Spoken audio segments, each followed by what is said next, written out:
To demonstrate GoalSeek, I have called upon the resources of a worksheet that we worked on earlier. You'll remember we were trying to calculate, basically whether or not getting a loan to purchase all this musical equipment would be worthwhile, if it's going to be a profitable venture for us. And we figured out basically that these are two duplicated equations, by the way. But we figured out that if we can get a 7% loan and make 12 payments, provided we can sell all of that stuff in 12 months, that would be pretty good for us, because we could clear after, we've made all the payments back and interest and all that kind of stuff, we could clear over $95,000 that year. So as long as you can sell all the stuff, in 1 year, you'll be doing great because you'll be able to pay back your loan. It'll be great. What if we got greedy, though, and we wanted to make more money than that? Or what if we wanted to get our monthly payments down?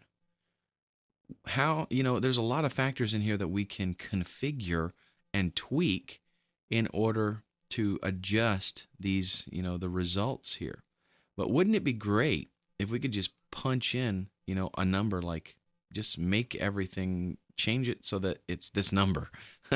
Well, that's exactly what GoalSeek does. The important thing here is the number that you're trying to change needs to be based on a formula. And that's pretty straightforward, because if we're, trying to manipulate a number, it probably is part of a formula.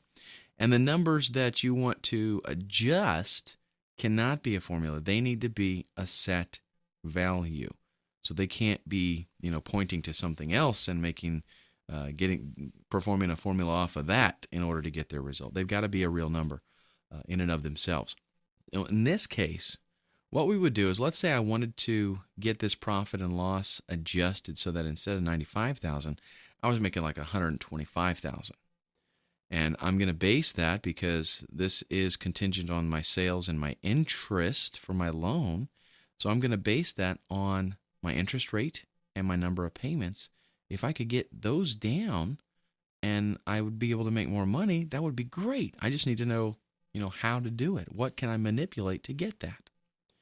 So on the data tab, we're going to make sure first that we have what's called the set cell. This is the one that we want to set a certain value and make the other values, change them so that everything works like we want it to. So we make sure that's selected. On the data tab, we go to what if analysis, and then click GoalSeek. It asks what the set cell is, and by default, it's the one that you're actively on. To value is, what value do you want that to become? I want it to be 125,000. And then by changing cell, and you're going to tell it, what cell can I now change? What cell can GoalSeek change in order to get you that goal of 125,000? I'm going to say interest rate, because that's, the real common one that everybody wants to get adjusted. Give me the best interest rate that I can possibly get. And that's what everybody wants. But what GoalSeek is going to do is adjust that interest rate to make you have the goal of 125,000 in your profit and loss here. So click OK, and boom, it does it. I'll click OK again to close it, and then we'll analyze what has happened. GoalSeek went in and it said, okay, in order for you to make $125,000, this number is based on these two, adding them up and figuring things out. And it followed that through, and it found out that this number that you've got to pay back is based on your interest and number of payments. And since we told it, feel free to change the interest rate in order to get me that goal, it did. It changed it to 5%. Let's do something else. Let's say I'm getting even greedier. So now I'm going to do GoalSeek again. You can do it over and over again as much as you want. Let's say I want to make 150,000.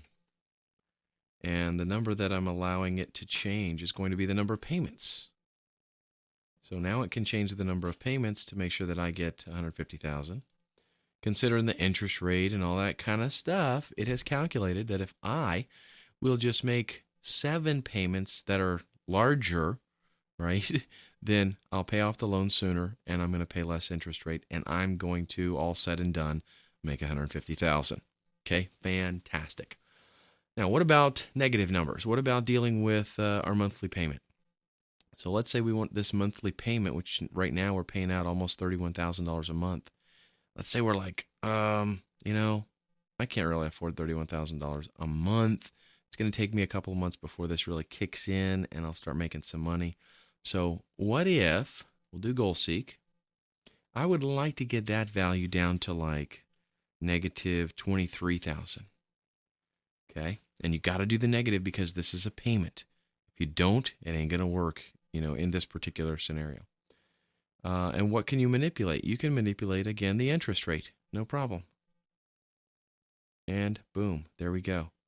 Now we've got our payment at negative 2%. That ain't going to happen. But that's what it would take to get, our payment to $23,000. Let's undo that. And instead, I'm going to do something a little bit more realistic. What if I wanted my payment to be $23,000? But you can change the number of payments. Let's see if that'll happen. Click OK. And it's looking pretty good. That's fantastic. If we can go 5%, make almost 11 payments of $23,000, that will give us $132,000 in profit. So that's it, my friend. That's GoalSeek. I'm sure you're able to envision many different ways that something like this could come in handy. I myself can think of several. But you know how to use it now, and that's what's the most important thing. So with that, we're going to be done, and my last video is just a conclusion.